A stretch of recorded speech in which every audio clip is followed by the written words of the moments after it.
Good morning, everyone. Happy Free Friday. How are we? Good. Glad to be here with all of you. Glad you made it.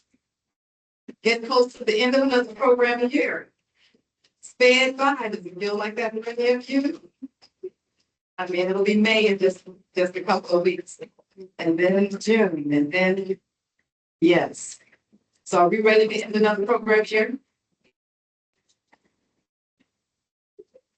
It's been a year, right? The ups and downs and everything that this year brought us that no one could have expected.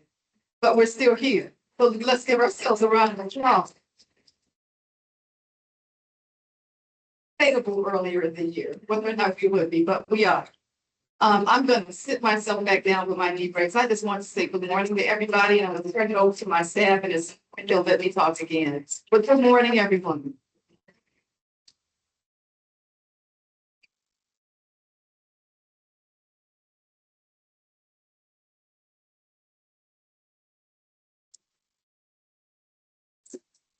Good morning, everybody. My name is Daniel Devon Johnson, Mr. Mary. And I'm going to give you the program admin updates. So the first and biggest piece that we put in here. So first of all, I'm going to do a little presentation. The first I'm going to go over some few dates because we think that they need to end now.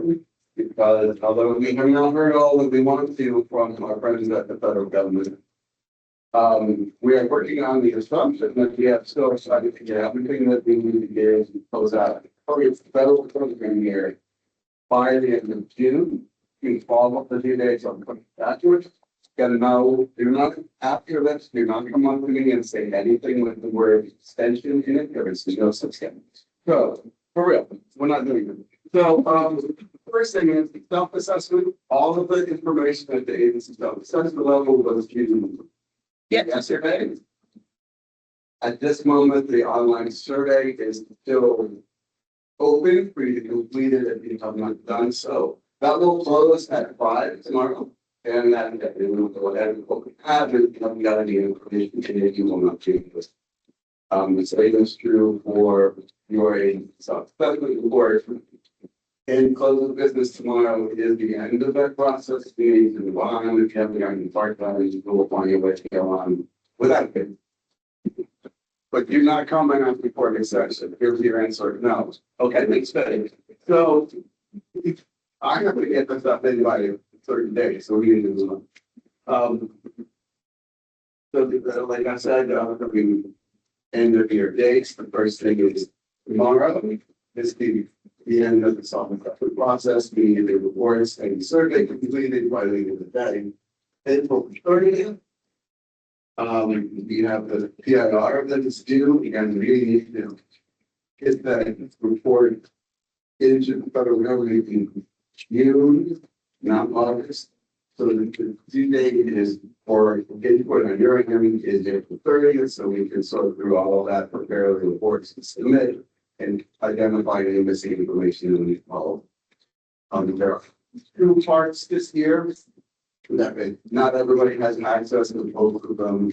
The program, PIR, is the summary level of information, and the agency level of information, including the HR stuff, is on the separate admin, the PIR, and the bureau. But those of them want to do it. May 1st is our history of Roman dead elements. We need to have those completed.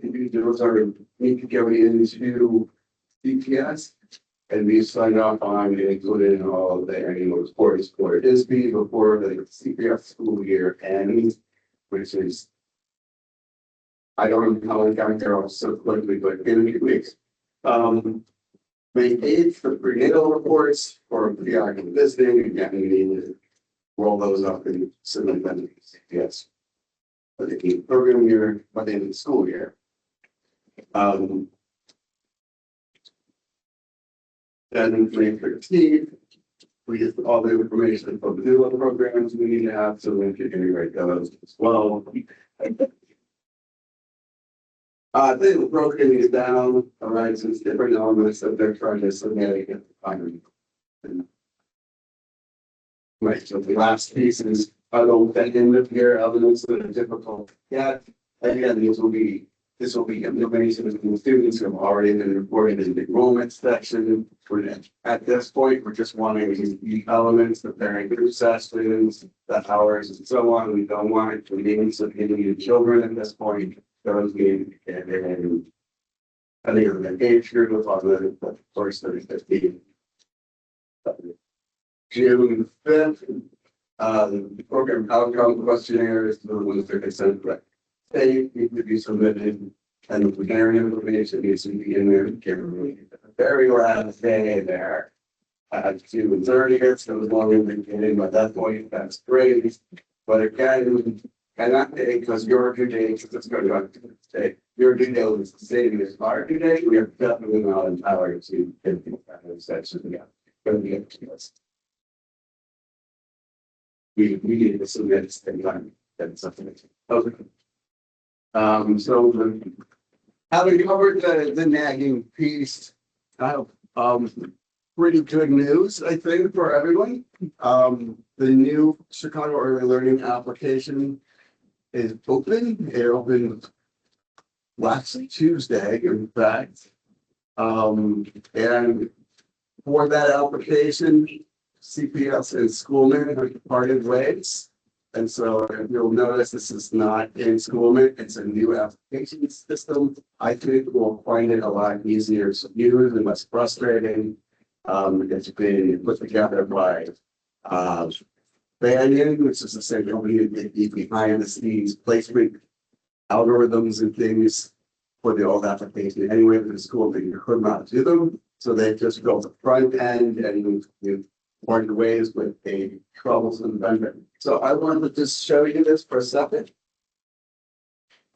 Let me not screw this up.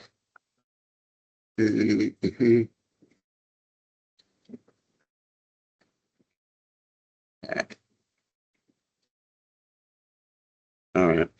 So is everyone familiar with this screen? It should be, maybe have been there for a while, because we moved to some extent away from CSE Cares this year. This is still where you would log in to get at the online help desk ticket system, but this is also where you will get at applicants for the new application for fall. So just give me a second.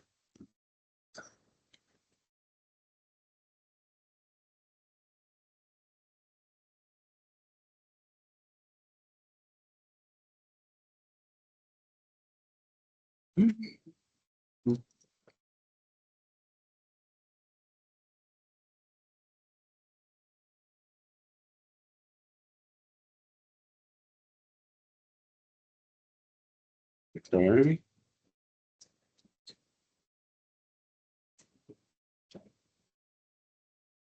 We're flowing here. We're hoping it'll come up. Here we go. So you'll notice this is the new tile that's been added to this.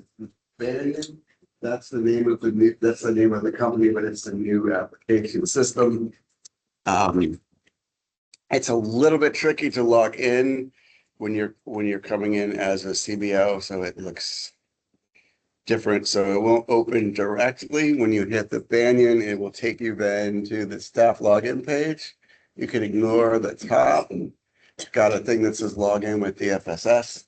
So you will click on that, and here you will get, you won't see everybody, so you won't see 23,000 applications. You'll see everyone who's applied to your center.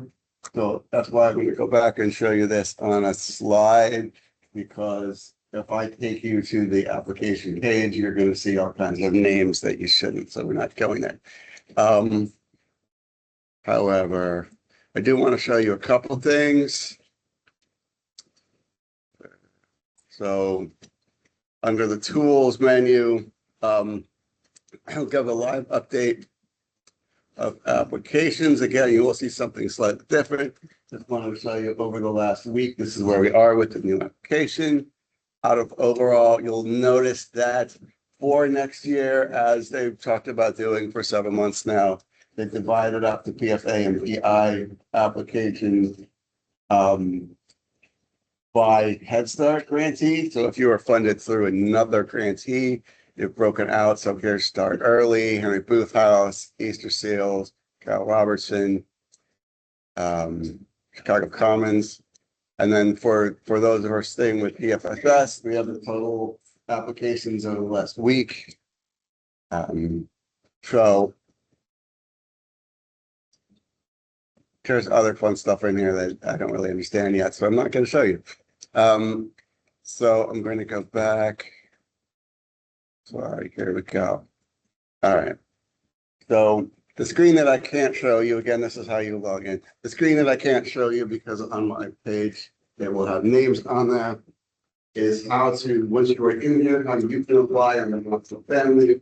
You know, in the old system, you had to log out and create an account from scratch in parent's name in order to submit in here. You can just go up where it says apply and click that and start putting the child information in directly. And once you put the parent's information in, it will ask you for email address or phone number for the parent. And when you fill that out at the bottom of the hearing account for them, send them an email or text.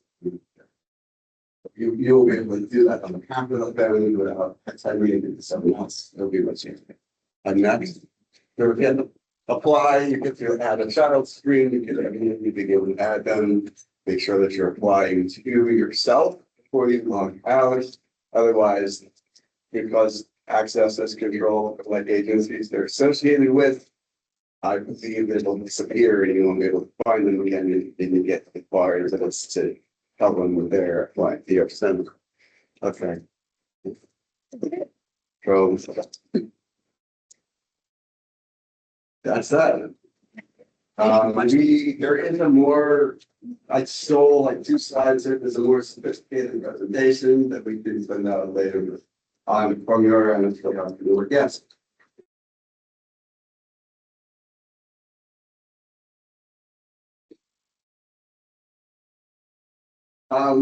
Okay, so right now we have opened we've opened the parent side of the portal and allowed people to apply to sites. And that's as far as it's gone. So next month there will be a placement and an offer will be issued. And you will be able to see all the universal children who are in your screen. We'll come back because there's more information in here about how to accept offers, decline offers, and so on. But that part isn't live yet. The way this is set up, because under regulations, allocations to our programs needs to be given consideration, not in chronological order, like it's not first come, first served. It is the most eligible donor on both to get the first shot. So the way that they accomplish that, to satisfy our funders, is we'll have several weeks where a whole bunch of families can apply. Then we have that accomplished essentially the waiting list, and then it's because they're once offers become live and it gives them offers in order to eligible. Otherwise, if it just determined everyone from the beginning, it would only be a yes, no question, are you eligible or not, and there'd be no ranking. And for those of us with federal funding, that's not like. So this is how we accommodate that. So we'll come back to you probably next month and talk about it. Offers, yeah.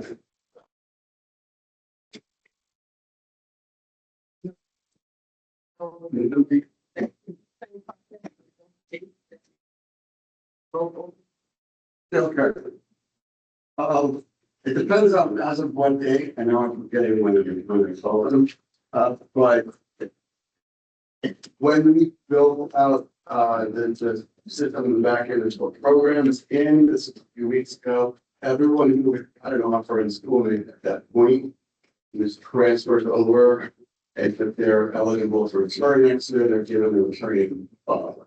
So they should already be in there and not put applying in. Anybody who's been accepted into the program after that date won't be, because it's done. We're not continuing to have a curricular, in fact.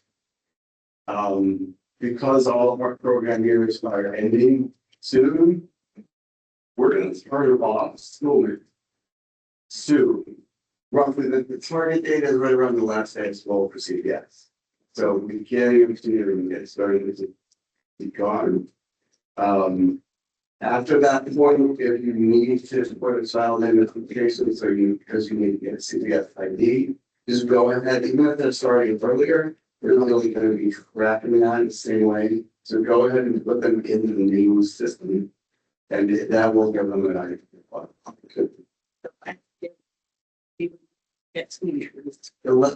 When is the end of CPS? Does anybody know? June 5th, June 4th? June 3rd? Okay. My kids in college. It's been active for me. Yeah. Uh-huh. Or CPS. Account information and CPS numbers, do we need that? The new system that works. If they have a CPS ID. It's good to have it. I believe you can fill that field in and then we'll make the connection already. Otherwise, if you add someone who is the duplicate. They're still like the front end is different and smoother, but there are still basically two people at Coleman who reconcile duplicates. So it's a slow and manual process. So if you have the idea already, it's pretty simple. Here. Maybe. Because of the way that the application is working, you're actually gonna put the child in first. And then the parent, yeah, if they're already in there, this becomes a duplicate. And then, getting Chris up to fix it. Yes.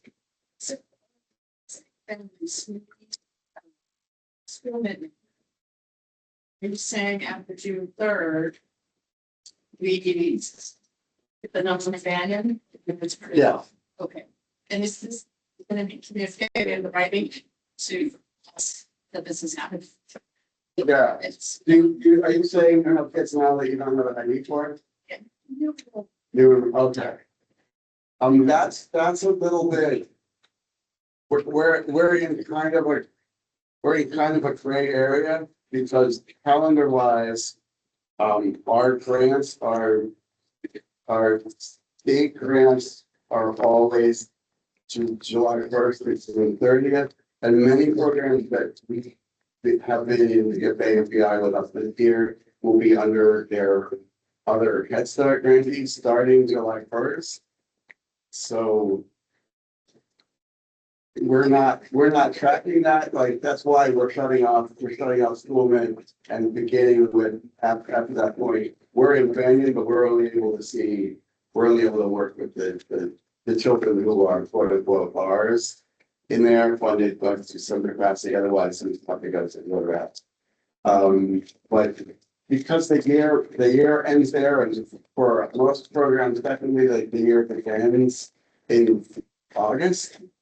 July is like an empty zone. We still want children to put in and document this, but we used to have a thing when our first day of school was the Tuesday after Labor Day, and I'm like, it's weird because the year ends the Friday before, and then we've got 3 days that we're technically not in a school year. Now we have 5 weeks where we're not in school year this week, so that's weird.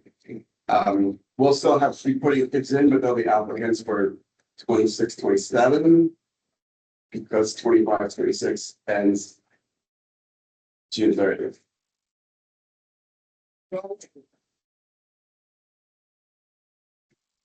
So good question, thanks. Children who were eligible to return, so they didn't age out of the program. As of the time that we took this live, which were given a returning seat in there. So when you look at them, they'll already have an offer for next year. Anyone who's applying now in schoolment will need to go in here as well. Because we need no more information coming across. So really, for most purposes, you should just put them in this. So they're going to take their room like today. Yes, They still have to go into this. for literally today, we still need to use the school application, but we've only got like a couple of weeks of that left. You saw the due dates earlier. We wanted all the enrollment information in by May 1st. That means if they're enrolled May 2nd, I don't even hear about it. I'm not even kidding, because we're at the point where we need to collect the not add more rows, but collect the information and columns for our final report. Like that's where we are with that. And then staggered dates throughout the rest of May and June. We're sending information to CPS. So particularly for PFA and PI, we're adding a new child at that point. We're not going to be able to include them in the current year. So we go ahead if they're going to be returning for the next year's, put them in the next year's application there.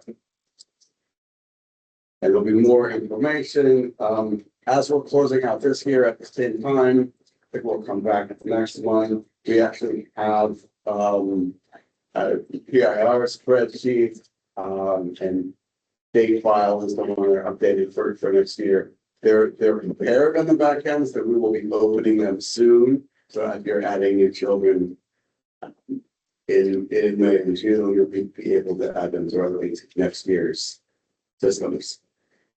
But there's no reason to wait until August or September to add them. They're coming, they're coming in, you can start right away. Yeah.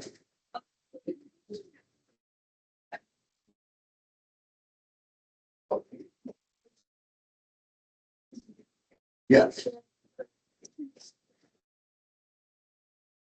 It is. I've heard that from a couple people. I have not been able to recreate that, but even when I go in and log in into users, it looks fine to me, so I'm not sure what's going on with it. Or, I would call them hotline. So they should still be able to show the third system on the back end. But again, that's part of the class for this one. Starting next one, I really want to direct everyone to the new system. There will be kind of a information lapse there, but the best thing you can do because is the ability to start next year. With everything set up. Yeah.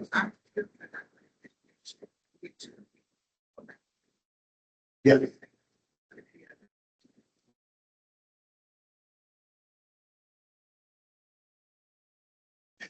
So if they were enrolled this year in Schoolman, they should have a returning offer in May already.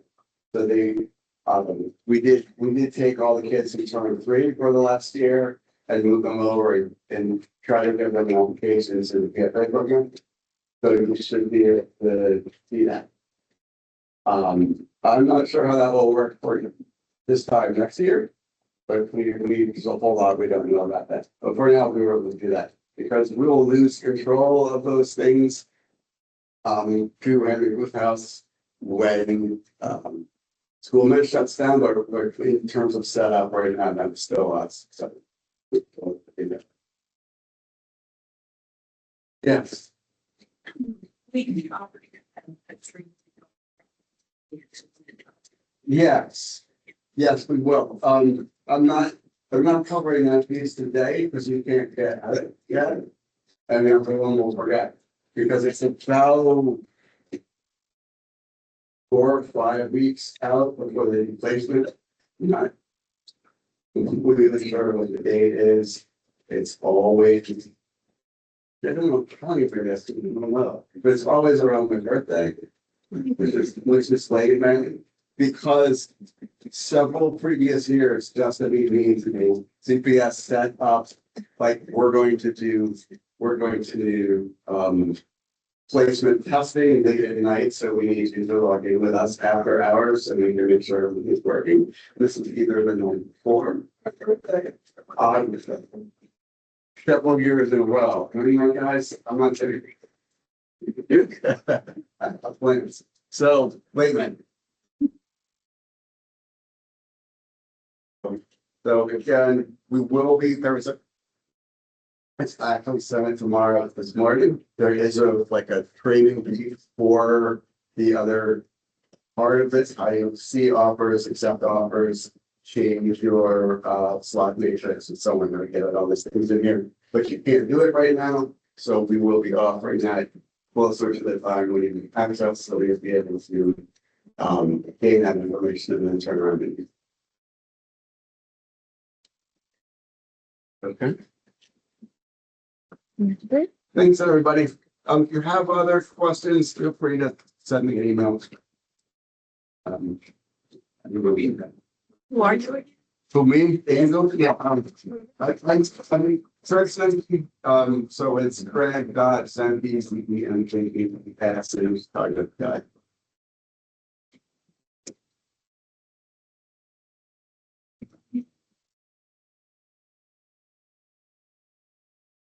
Thank you.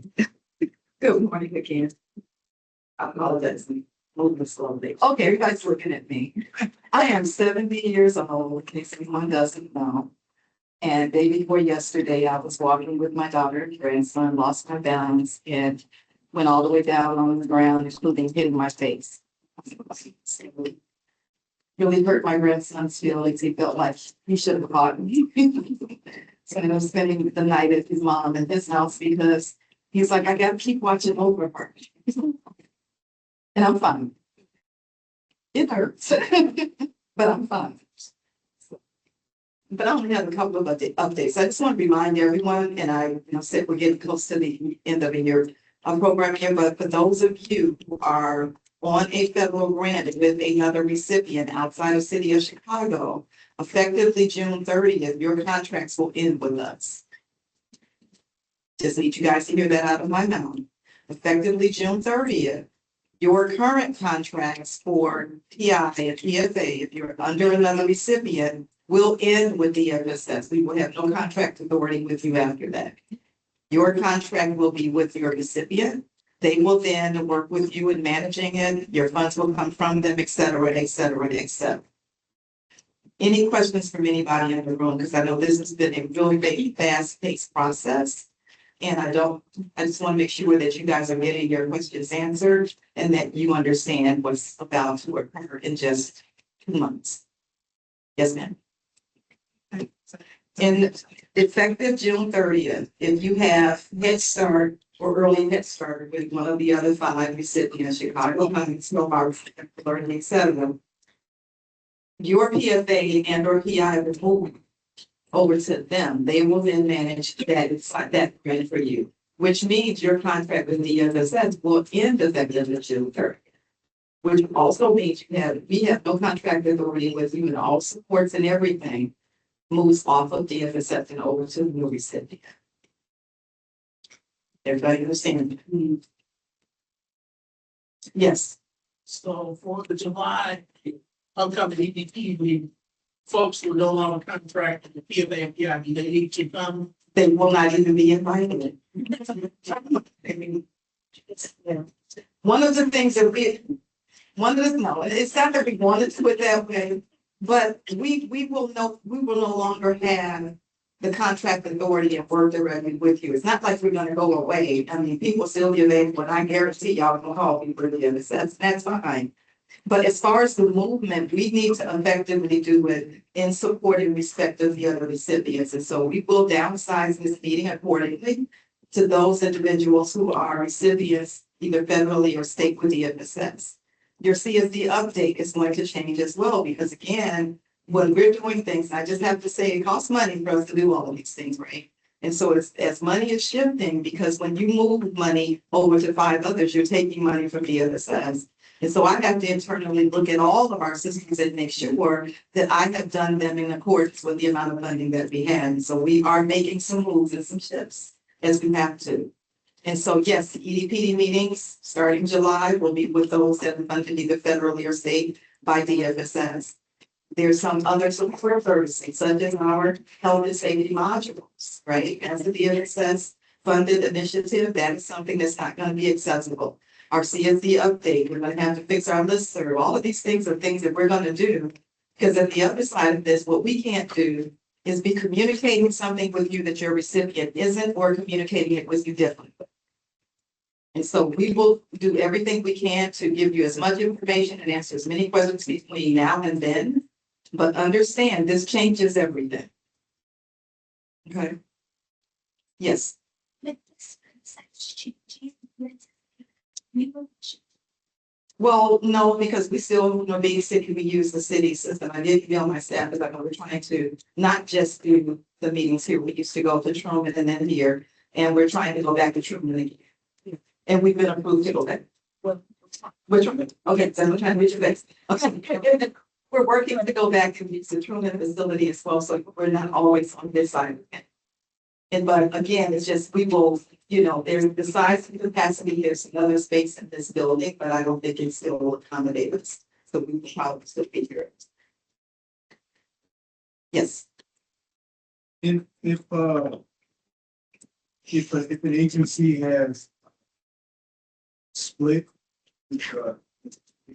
grantees, is there a date that we would know for which one for PI or PI? right.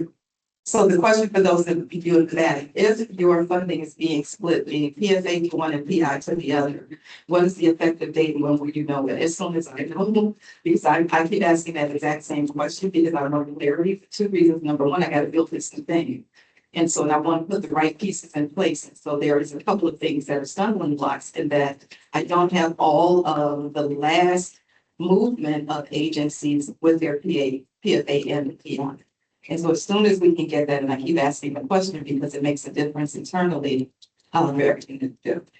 And so as soon as we know, we'll be reaching out to individuals to say, oh, by the way, especially those that are split. If you're split between DFSS and another recipient, you need to know you're getting one half over here and one half over there, and what that means for you contractually. So as soon as we know, we'll let you know, because there's gonna be work on your part, and in some cases, do. Anybody else?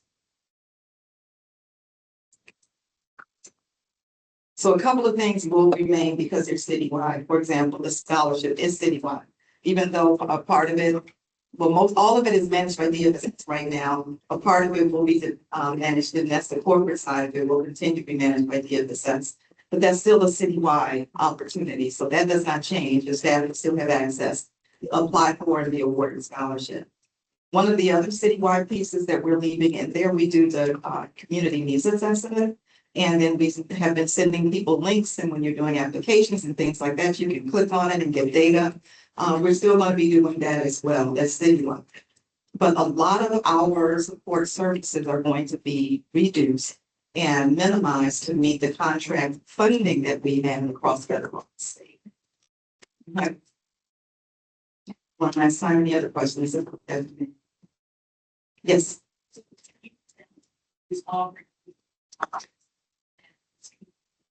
Our pre-service.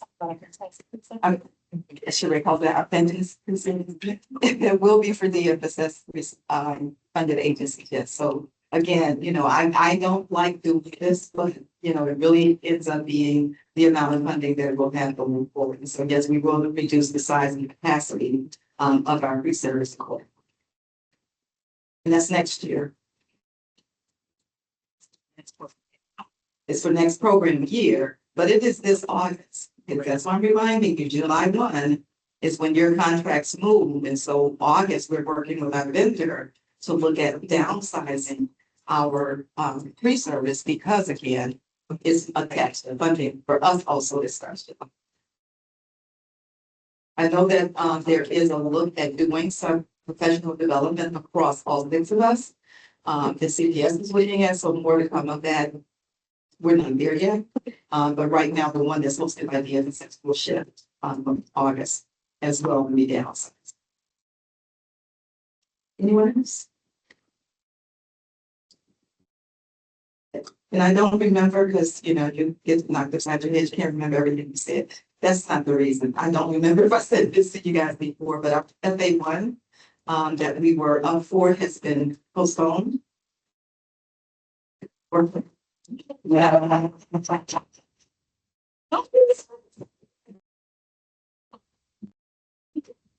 Yeah, there's cheer in our division.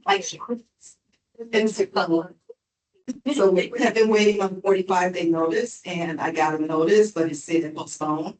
Actually, inside the letter, it says cancel for this fiscal year. And so they're not going to do it this year. They will be doing it in our next contract. What does that mean, though? Please, everybody understands. The new contracts are still supposed to start July 1.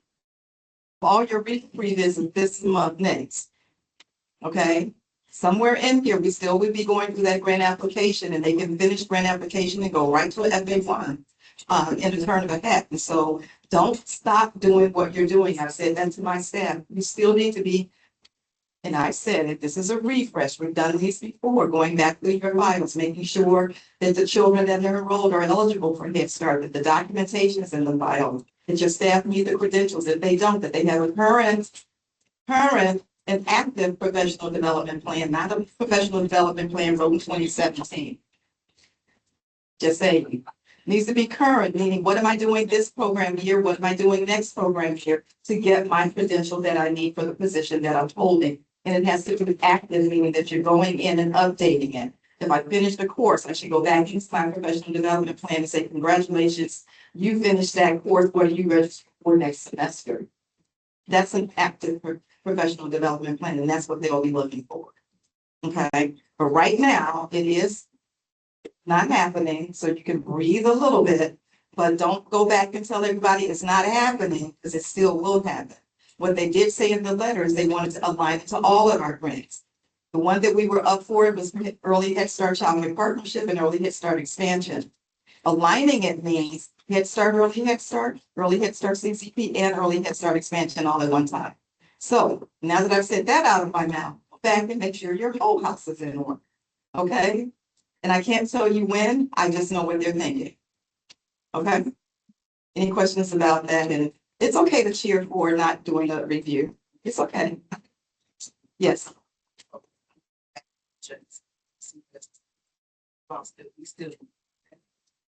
Well, background checks are necessary. They're on hold because of my vendor, not that we don't need to be doing background checks. You just need to.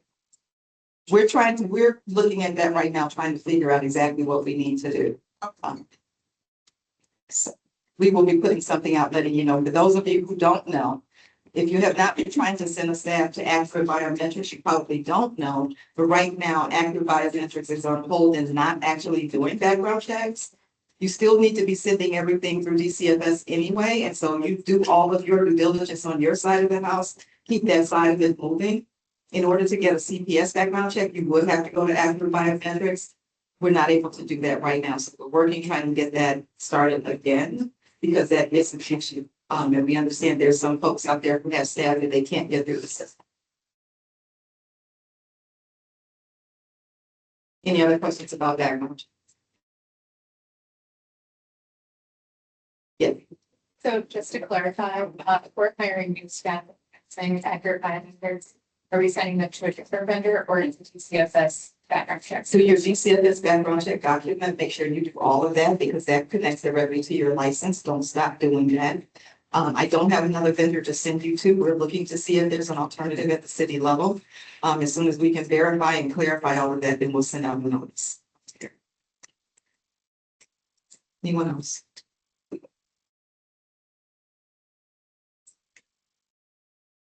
Those are my updates for now. I'm gonna sit down and get off my leg. I was told to get off of it yesterday. With my daughter sitting there. Girl sitting at me and looked at them and said, she's going to work. And I said, I am. And give me a break. But I'm up front. If you need anything, I'm not gonna be moving around like as I normally do, but I'm here. If you have any questions, don't hesitate. Thanks, sir.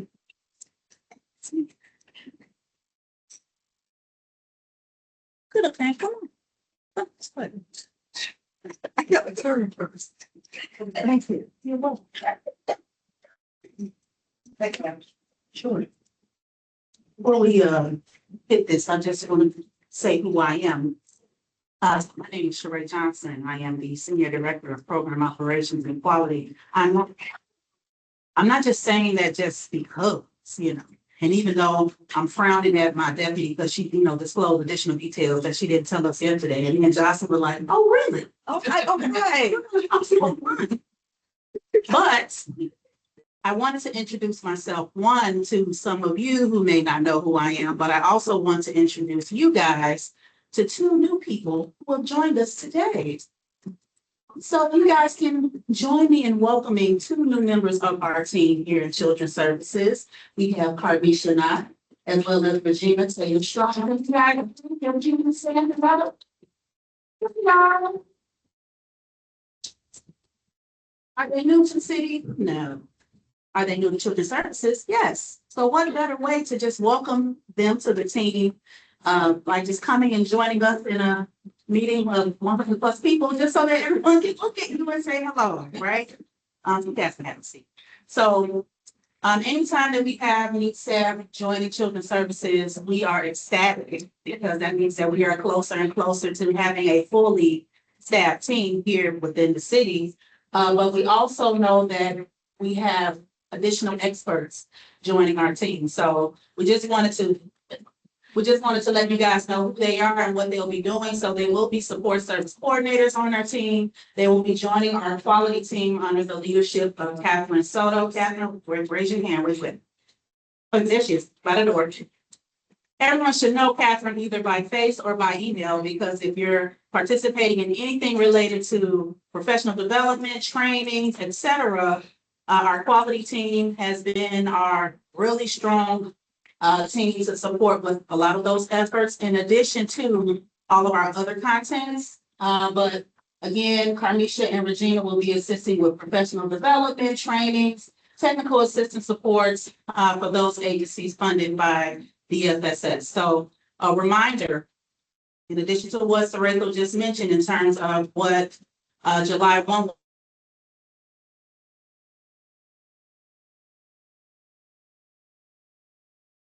has access to teaching strategies from our lens, who has access to our PD supports and PD platform, who has, access to our, again, the FSS pre-service, which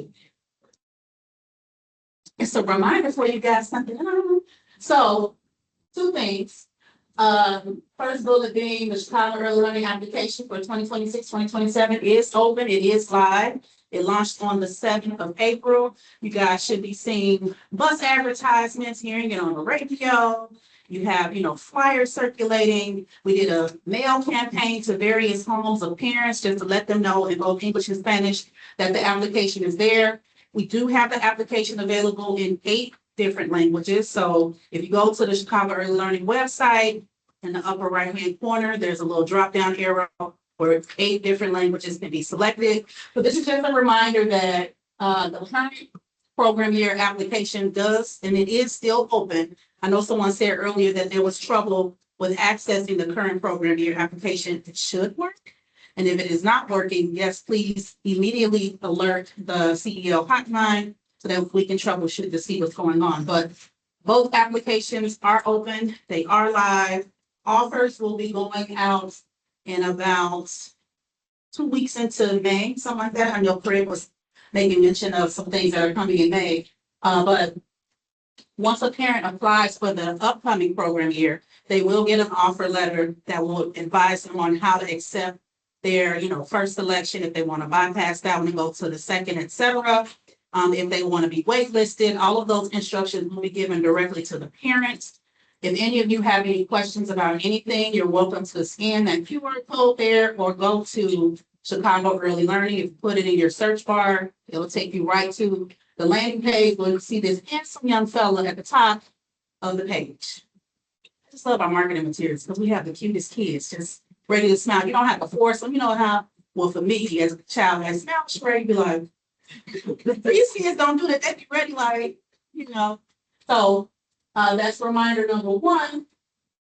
And also also wanted to update you guys because there is a new feature in the Chicago Early Learning application where parents can chat live as they are completing the application. So sometimes they run into something where they can't move on to the next page. They're getting an error message.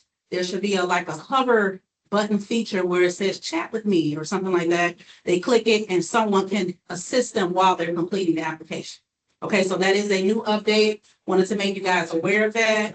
But then again, if things aren't working, continue to contact the Chicago Early Learning Hotline. Or reach out via the website because there's a contact us feature where you can reach out to various entities to support with the application. And as we mentioned, our DFSS free service is coming, okay? August 4th, 5th, and 6th. We are in the planning phase. It's my favorite time of year, actually. So we will be doing, a mass review. Again, just driving home the ECBG point, because I think you guys heard what Sareko said, but sometimes it's like it doesn't click. Like, wait. So what you wait. Say it one more time.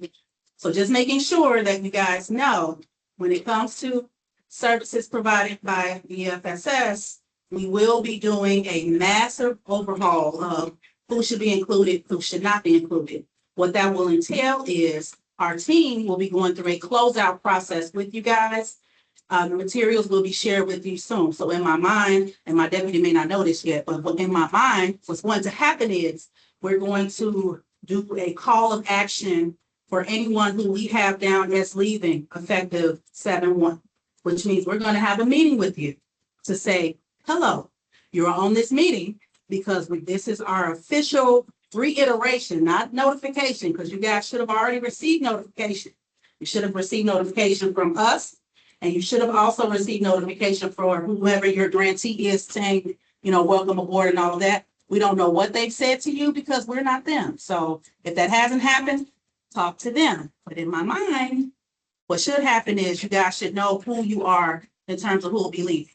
But we will be having a meeting with you all just to say, if you are on this meeting, you will no longer be funded by DFSS effective 7/1, which means these things. Our teams will walk you through what closeout will look like for us, because we do need to know, have your parents been communicated with in terms of what's happening with funding? Parents need to know that. A lot of parents, pride themselves in knowing like, oh, well, there's just so much support here, and, no shade to any other grantee out there. I just know what I've heard in regards to the city of Chicago, and a lot of parents really like that. So they should be aware if City of Chicago funding is no longer in that, facility. And then there are additional closeout items that we'll be walking through with you guys. Okay, so we will be doing a call with our deputy who will be seated during the entire meeting. And she's not even listening because she worked. Oh, I'm sorry. See, I'm just talking about you. It was all the things. But yes, we will be calling a meeting with you all. That's I would like to say it's phase 1, and this is in no order. We will also be reconvening those who will be staying with us. Just to reiterate, like, okay, you guys are staying with us, specifically for real. If you guys have CCP with us, you will be staying. We cannot relinquish our federal. So even if you have another grantee funding you for Head Start or EHS, if you have CCP with us, you are staying with us at minimum for your CCP. Okay, so again, we'll be convening those who will be staying, be it if it's, for federal funding or if it's for PFA or PI. We will be meeting with you just say, hey, you're staying. And we will be doing some rebalancing of our scales per se, effective 7/1, because since so many agencies are leaving us, that means that our team layout, so we have a team structure of AD, BE, Team A, Team B, Team D, and Team E. But those teams are structured based off of number of agencies in each of those teams. So right now, Team A has 23 agencies, whereas Team D has 11, right? And I think the next team has 9, and then there's another team that only has like 13. That's an imbalance. So that means that we have to look at how we're structured across our teams, which means that your team assignment may also change. So those folks that you will normally tap into from DFSS for education, it may change. Those folks that you tap into for health and safety might change. Those supervisors might change, but we need to ensure that you guys are aware of what's happening internally to ensure your success in the upcoming program year. Make sense? I'm just driving the point home because in my mind, when she said it, I just knew like most of the hands going up. But if you guys are clear, that's great. But the team in the back, like, no, because 171 hit, our phone's gonna be blowing up. I'm looking at Freddie's face like, we already know. I know, team. We're trying to figure it out. We're trying to get folks armed and prepared. But we're also working with our teams too, because a lot of the answers that you guys are seeking, the team also needs to know on the CSD side. Okay. Are there any questions regarding anything that I just stated? Go ahead.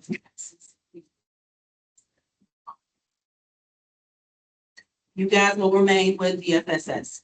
Now, there may be some agencies where you have CCP, but you may also have had PFA or PI, and those may be up for debate, you know, in terms of if you're staying with that or not.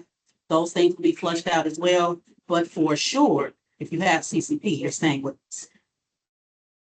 Right? And for those of you who have slots with us, let me just say this too, it's not on the slide. Please ensure that before you move any slots, because some of you may have multiple buildings, like, oh, you know, I'm on this side of the street, but I also have a location on this side of the street, you know, so I have children over there and I have children over here. You cannot, should not just move children without proper notification to DFSS. Why? Because we're looking at our funding capacities, we're looking at our slots, we're ensuring that on our reports that children are where you guys are saying they are. So if you're saying they on this side of the street, and then we go to monitor and they across the street, that's not okay. That's not okay.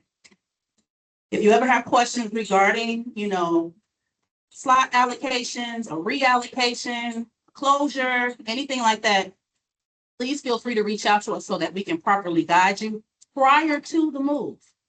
If you're thinking of closing, if you're thinking of moving, if you're thinking of selling, if you think anything like that, folks are selling their businesses, your business, if that's what you want to do. You cannot sell a slot. Let me say that again. If I want to close my one site because I have 3 classrooms and it's great and it's worked for me, but now I'm expanding and I have a whole new site on the other side of town. It's fantastic, state of the art. You guys would love it. Floor to ceiling, everything is great. Everyone loves it. The city won't because you just sold something and didn't tell us. Within your contract, it says that you will notify us of any changes 10 days prior to the change. If you've done those changes without notifying us, you are in breach of contract. We have every right to pull off funding. And that's the team clapping because they going like, oh, the building is closed. What happened? Oh, yeah, I thought you guys knew because we had told somebody that we had sold because look at the building, look at the building. I can hit it from my phone and no. And they like, oh, okay. They pick up the phone like, Sheree, did you know this? No, we didn't know that. Or they'll say something and try to blame the deputy, like, well, I sent an email to Rachel and she didn't say anything, so that's me slapping your wrist. Don't do that. I got one more slide. This is a slide that was up there last time. We were talking about attendance and enrollment numbers. So this is your reminder that attendance is due weekly on Mondays by noon. And we ask that you do not pre-fill out your sheets. Now, this makes sense for those who are responsible for attendance entry sites. So this is a reminder, if you guys don't do it directly yourselves, please take this information back to your folks who are responsible, because in pre-filling out the sheet, it doesn't count that way. Attendance is taken every day. You can't forecast if Mara won't be there tomorrow. Sometimes parents will like, you know, we out and all of that, but we're still asking you not to pre-fill out sheets. We're seeing some agencies fill it out for the entire classroom. Oh, you're gonna have 100% enrollment. We're doing it, right? Every child needs funding models. Creating your sheet for your agency for the next month is your responsibility. Again, if you need any support, please reach out to us. But again, driving the point home, You know that all of the spreadsheets that you guys have from us in terms of whatever it is we're tracking for you, right? If there's ISB data for ECBG, if there is federal data, PIR, if it's attendance and enrollment, anything that DFSS sends to you and have your team fill out for us, if you are no longer with us, then you no longer have to do those sheets, right? Which means that we will also be doing a system clean to ensure your access is removed. So those of you who will be funded, of course, through June 30th, we're not going to give you the full month of July to get your June documents in order. No, sir, no, ma'am. We can't do that. Not today or tomorrow. Okay, so we will be working with you guys. It's the part of the closeout that we'll be talking about to ensure that you guys have timely data submission. We cross T's, dotted I's, put a bow around everything that's needed for the city of Chicago before you transition out. So we will be working with you guys, but this is just an additional reminder. Yeah. Any questions for me before I turn the microphone over? Go ahead.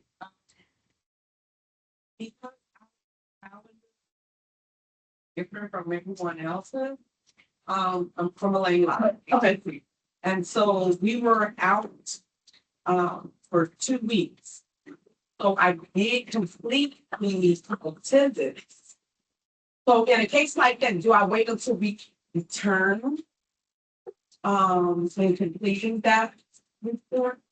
I think that ideally, upon return would be ideal, only because the system sometimes flags it as an error if it's pre-filled out for the entire week, even though for you are describing a very approvable circumstance where you know ahead of time that the spring break weekend you guys are closed. For those uniform situations, I can understand why they're pre-filling it out, but the system, just due to that second bullet there, it won't count it accurately. The system's gonna flag it like, they doing something erroneous, they're not being honest. So you may have to, we would ask you to just go back and fill it out after the fact. Okay, to ensure that they're clear.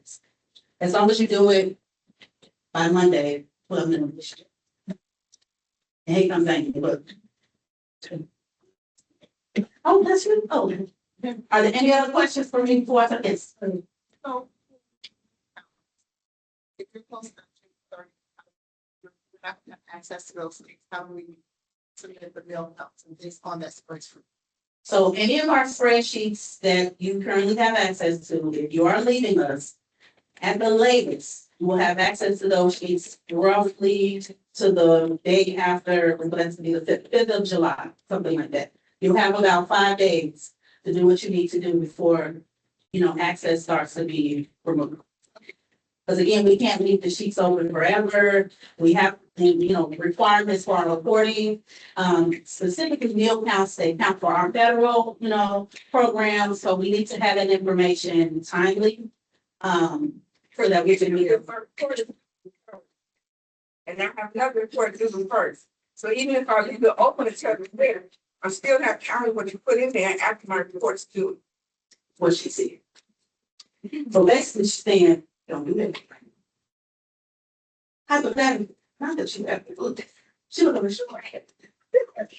Talk to you offline. Yes. Yes.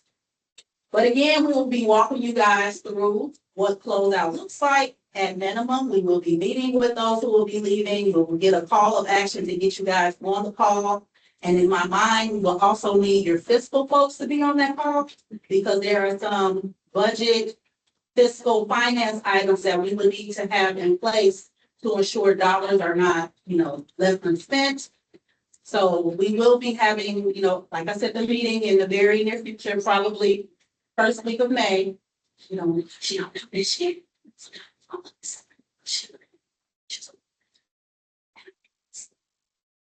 But we will be having a meeting with you, where we will go over all of these things, and we will ask specifically for certain folks to be a part of that meeting, just so you guys can be informed and we know what to do to prepare for the 6:30 last day. Make sense? And turn it over to Angel. So Ms. Jackson is not here. And it would be good for me to just go over and briefly to see what the expenditures and the under utilization rate is. But the thing is, like I know, the city of Chicago's been slow in making sure that your budgets have been approved, so for me, it's not necessary. What I would like to stand here and say, anyhow, this one finance is thank you all so much for being patient with us. This is a different type of 7-month contract that we've had this cycle, and we look forward to not having the same hiccups in the next 5-month cycle, next stage. One of the things that she wanted me to make sure that you guys do next one as well. One of the things that she wanted me to make sure that you guys know is she thanks you all for being on it. She sees how quickly she's able to give you all the okay, the thumbs up to voucher, and then she sees the vouchers in there. These numbers right here do not include the vouchers that you may have submitted last week or this week. And the reason why she's not here is because she's trying to push through those vouchers that have been submitted, and because she has a new staff member who she has to train at the same time. One of the reasons why we're going to meet with you May 1st and we want your finance people to be there is because if we notice that even after the voucher submission, you guys still have money on the table, we want to be able to talk through other options with you. And so we know that the due date for budget revision is the 15th, the last day. And so we want to be able to give you all time to think through some other options you may not have considered. And so that's why I believe the meeting. Does she have one slide? It looks lovely. It's going to put you on my. And this is the beautiful slide where she always talks about who the contract and if you training, if that was lovely. And these are all the due dates. I had to make sure she put it in here so you guys can take photos and take a picture of all this wonderful good information that you all would love to know about. Is this how that starts? And that's what, Oh, that's the last. Back to the Which one? This one. She wants a picture of it. We're also sending it out.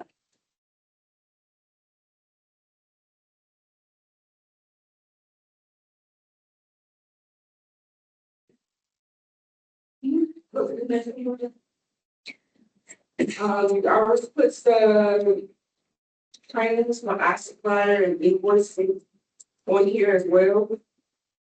Y'all know I can see this slide. I'm but I've been doing some pretty stuff. Yeah. So that's great. I supplier.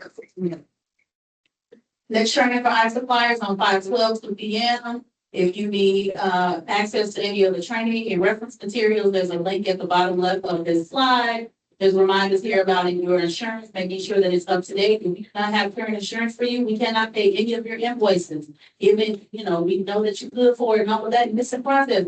We cannot legally pay anyone without current insurance.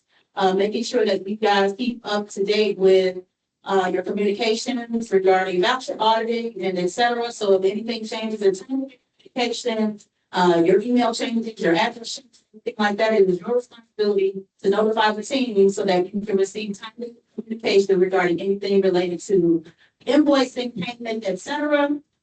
On the right hand side of the screen, you have your finance contacts according to each of the funding buckets that we have here at Children First. Go ahead. With the 5/15 deadline for budget revisions, should we anticipate the same delays and approvals that we had the last time? Should we anticipate delays with budgets and approvals, given where we are currently with any other future budgets that are upcoming? Yeah. Let me give yes, it's highlighting that things may be delayed. What we ask of you, it's one of those situations, and I hate this, but this is just being so honest. If you go to your doctor's appointment and you late, the doctor won't see you. But if you go to the doctor's appointment and they late, they want you to be patient. We the doctor. Okay? So do your best effort to ensure that you are at your doctor's appointment on time. Okay? To avoid any further delay. Yes. And early then in order to maybe get through that time. Angel, is it recommended that agencies submit early then so that they can try their best effort to have things for timely? That is a good idea. So a due date is just the very last day you can submit anything, but you're welcome to submit prior to that date to be timely for your doctor's appointment. I don't know, I just came up with my head like, that's relation, right? Go ahead, ma'am, and I love your sweater. I'll take it out of the meeting. Go ahead. So she's talking about submitting early. But how soon do you think the emails are gonna go out for the budgets? How soon do we think that the email will go out for budgets?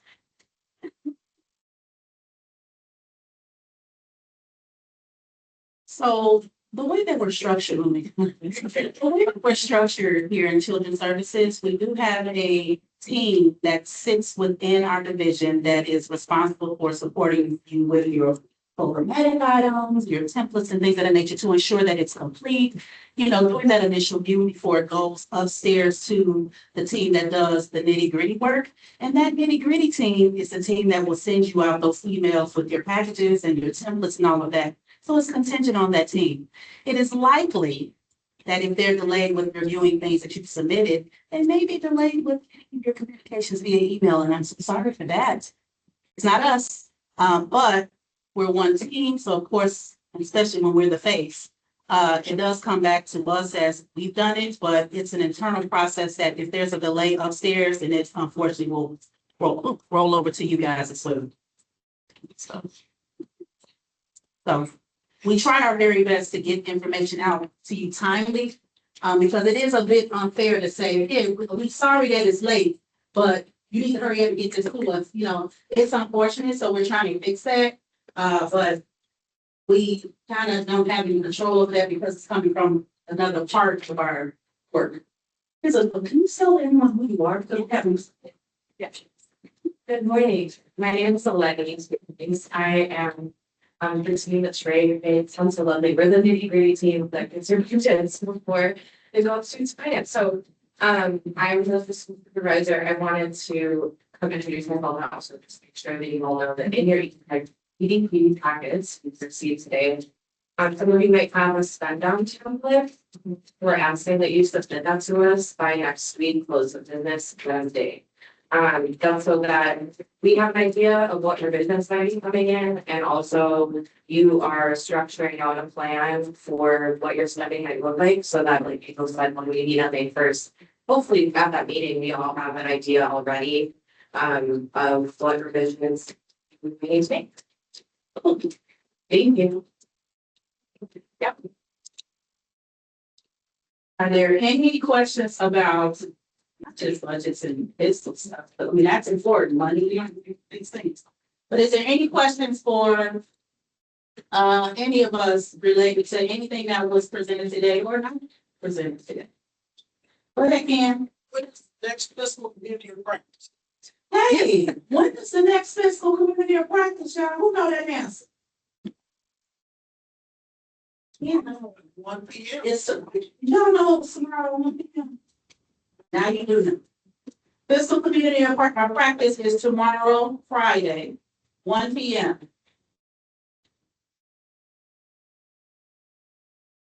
Go ahead. Any update on RP? No. We know that we have work to extend contracts through 2027 because of the changes and shifts that's going on with ECBG and all of the unknown with the federal dollar.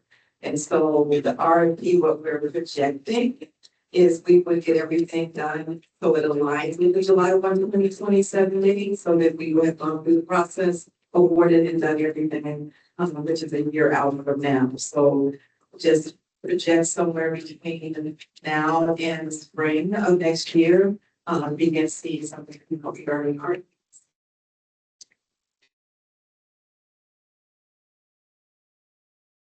Any other questions? I just want to also list a reminder that we have 4 agencies that are going through PFAPI monitoring through CPS. I'm going to say what those 4 agencies are because they should know who they are. Just a reminder for anyone who's going through CPS monitoring, that is not a review of the current program year. They're looking at last program year, which would have been July 2024 through June 2025. Okay, so just reminding those 4 agencies that are currently going through CPS monitoring. So for those who may recall, we had a pool of 15 agencies that were being monitored for PFAPI by CPS. CPS is our funder. They fund City of Chicago globally for ECBG. There were 15 agencies that went through that monitoring. CPS has selected 4 additional agencies to go through additional monitoring, to go through monitoring. They were not a part of the initial 15. We have 4 more, so we have a total of 19 agencies that were selected by CPS to go through CPS monitoring. They're looking at fiscal items, credentials, background checks again for that time. Okay, so they are asking for ledgers and things dating back to the last program year. Our team, what we are doing is supporting you, of course, for the current program year, because as a funder, your funder has ample opportunity to monitor you at any given point. But for those who are being monitored right now, it's for last program year. So just wanted to lift it. Any other final questions, comments, concerns before we go?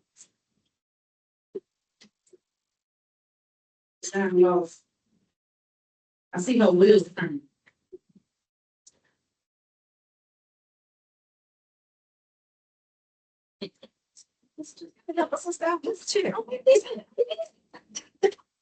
Wait. Well, you're the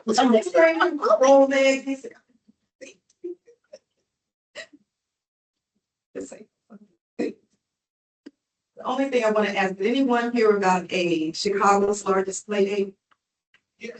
Did y'all come? So we had a blast on Saturday downtown Chicago at Manny Bailey Park. Lots of children, lots of fun, lots of stuff going on. Oh, but what I'm saying is, when we do something and it works out, what do people want? They want more than that. And so we are talking about not another gym like we did in downtown Chicago, but thinking about how we might be able to do something similar to that in a couple of parks in Chicago. And so as we're thinking it through, we'll be looking to see where we might want to do something like that. Looking for example, it would be our inner community area, if 5 of you near and around that community area, we will want you to partner with us on that. Why? Because you're going to see families that you probably never met before. So great opportunity for enrollment and engagement. With the families here in downtown. There was a lot of folks who did not know that they could just enroll their children in early learning. We had no interaction with the children there. They were actually working with parents and enrolling them. So it was another way for us to help. And we'll continue to do that. But again, when we come into the local community areas, we'll be looking for partners with agencies. So just know, if we've decided on a park and it's near you, we'll be asking you to come, have your staff or families out there to engage other parents to make sure that they know who you are, what you do. So I want to come from that. It was a great time. That's not the wrong time to my age. My name is 5 before 7 to do the 7 down here. But it was a great day. And so, do something and everybody enjoys it. Why not? Why not try it? So, more to come. Any questions from anybody? Any questions? Where's the question?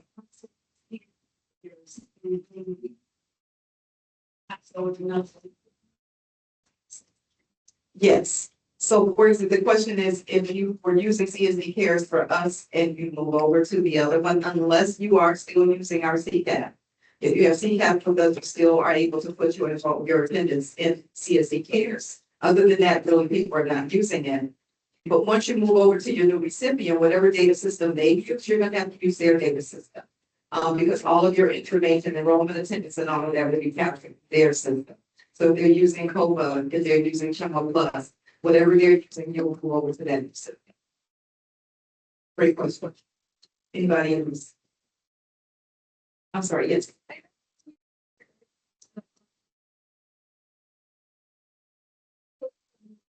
They went on their.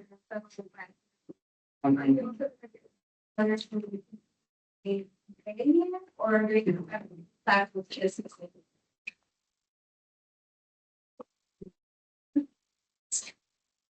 Thank you. I know it didn't. The question is, will you still be Banyan? When we set up Banyan this year, what we did is all of us, all 6 of us, got access to Banyan. And so they've already worked with the other 5 recipients to be able to have access to that same tool. So that your applications based on your agency should be distributed over under their access and not our access. And so some of the front end work has already been done.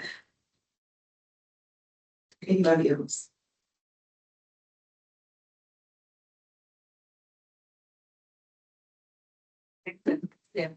Is not until North end of June, about. Right, so when we're saying full access, for example, right now, parents have applied or applying into the system. Then what happens is they will begin to get offer letters. And in their offer letter, it will say you wanted access to X agency. They have to select 5, and so they'll be listed for them, and they'll know if they got an offer of an agency or if they're waitlisted as an agency. So they're gonna get that. It's gonna actually just come directly out of the system, directly to that parent, letting them know where they are. After they get their offer letters, then they start engaging with organizations to do their enrollment. Okay, and so that's what we're saying. All of the other part of it right now, because they're just receiving, and these are new applicants for the next program here. These are new applications, not current, but new. As the parents are applying, they're selecting whichever 5 that they chose. They use something called Divine Health, Grandma's House, might work, whichever one they're choosing. And those letters will let them know what happened as far as their application and follow. And so you will start seeing parents at your door in May after they give these offer letters saying, I applied for you and I'm doing what my kid in your program. So here's my speech again.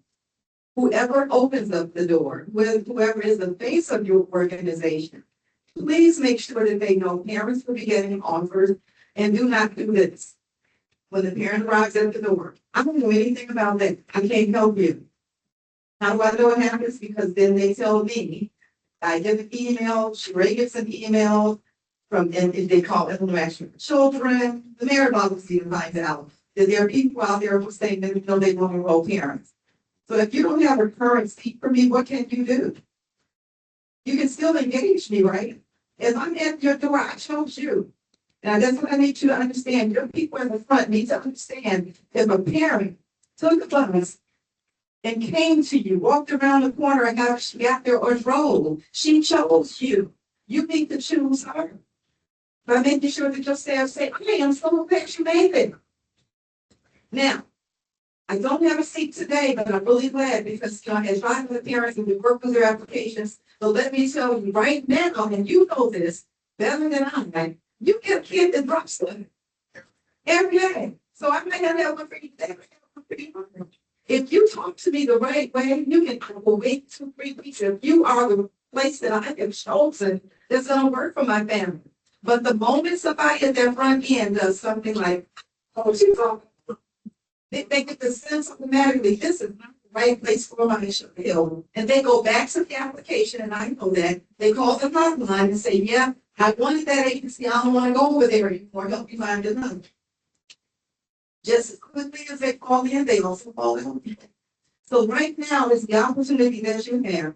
Talk to your people who are engaging parents at your door and make sure they understand you want our business to grow. You want us to be sustainable. You need to say, And you need to do it with a smile. You need to be welcoming so that that parent wants to be here. Again, they chose you. The application isn't choosing for them. They went in, they did your research, they went to a page that said, learn more about that organization. They read that page, they figured out where you are, and they are coming to your door with that paper because you and them, to them, have agreed that I can come to your program. But if I come to the door and you turn me away, I'm coming. I'm looking for another agency, so you just lost an enrollment. What else happens in our community? Do people talk? I had one person, and I'm gonna tell you, this is the truth. I had one person who got denied, who told 5 friends, and I know that it's all 5 of them called me and asked me to help them find enrollment somewhere other than where their best friend had told them to go, because all 6 of them wanted to go to the same center because they were gonna partner together to pick up the drop off. Turned around, lost 5 enrollments. Could have been, I think it was 7 children between them. And it only took one no at the door. And one person got turned off. And I took my time and my computer, let's figure out where you are, what other programs, is there anything I can do to engage you, get you to think twice about that organization? And they all said absolutely no. It only takes one people. So make sure, again, whomever is meeting and greeting, that they are reading and engaging. And making sure that they understand who you are and what you do. Come on in, let me give you a tour. Let me talk to you about the great, wonderful things you do here. So that parent says, you know what, when I was blindly doing this on the screen, I thought that was where I wanted to be. And after going over there, I know what it is. That's what they should be believing. And I'm gonna tell you, it's not happening. And this is, I don't know how many years into this application, and I'm still finding that parents are going to get turned away into the door. Yet people are telling me that they're under a loan. Let's do better this year, people. Let's welcome families in. Even if you don't have a seat today, you know you're going to have a seat because somebody's going to drop, somebody's going to move, something's going to happen. And if you're engaging with me, most parents will wait because they, again, what did I say? They chose who? They chose you. They didn't choose another program. They chose you. And they came to you, the service. Any questions about that? Yes, ma'am. Well, just, I know it's gonna sound harsh. A lot of the agencies, some of the agencies have the same person for the last 25 years and answering the door, and that person's tired. So what happens is they show their tiredness to the parents. When you just move them to another position or out and put somebody there that is going to be engaged. If not, you're going to continue. I mean, I'm a witness. You know, you get those people that come in and like, I don't, you know, and that's just their personality. Right. But they may need to be trained and they need to go to some type of training on how to engage with. And maybe that's what we need to do, burn their friends. Write that down, Ron. Thanks for offering that. But again, if the person at the door is too tired, too disconnected, or just don't care anymore, you knew that before they opened the door, that you've been dealing with them, right? And if you've been dealing with them, why could you then stick them on the parent that have to keep the door? That's what I'm telling them. They stick her on you too. She didn't want to be there. She didn't want to be there because they'll go meet murder on her part. If this is a business and you're operating a business, what do you want at your front door? The same thing you want when you go to a business, right? If you go to a business and I walked in one and the person treated me like crap and I kept fun with her, I did just because I could, you know. Have her go get me different items and I'm going to go ahead and try them on and then I go back away here and let me explain why. And the reason I did that to you is when I walked in, you basically told me I couldn't afford to shop here. You don't know where to come out of pocket. And I said, I'm sure I'm not the only person who's done that too. So I had a little bit of time, so I decided that I could entertain you to let you know what I could have bought, of which I'm buying none. And that's the exact same thing as here, everything. I could have enrolled, but I'm not. And maybe because of that, just that one person, to what you're saying, a person who's too tired, who doesn't want to do it anymore, and also doesn't understand the value of that front position. They are valuable. Those individuals who wear the face of your organization are one of, in some cases, in most cases, the most valuable person ever. But I'll be treating them as such. Question for you, because if I'm the one who stands between the community and us being successful, you really need to be working with me and making sure that I'm able to do what I need to do every day and I feel better about my role. And I understand how valuable I am to your organization. A lot of times we're so busy thinking about who has most value, and you're putting a whole lot of interest in the wrong person. A whole lot of interest in the wrong person, because that person who's at that front door is keeping you open or he gets you closed. Let me do that to my own thing, right? Just saying. And I've had them do it to me. I come down, but they've been not nice to me. And I go, that's cute. And that's why I started to let me wear my eyes in the jacket that all said, yeah, that said, maybe I don't know, but I don't know. But I know if they treat me that way, I can also imagine what they're doing to your public. And there's work on the front end of your organization. Just make sure everybody who works for you are working in the best interest of your organization. And that includes those individuals who are engaging with your family. Okay?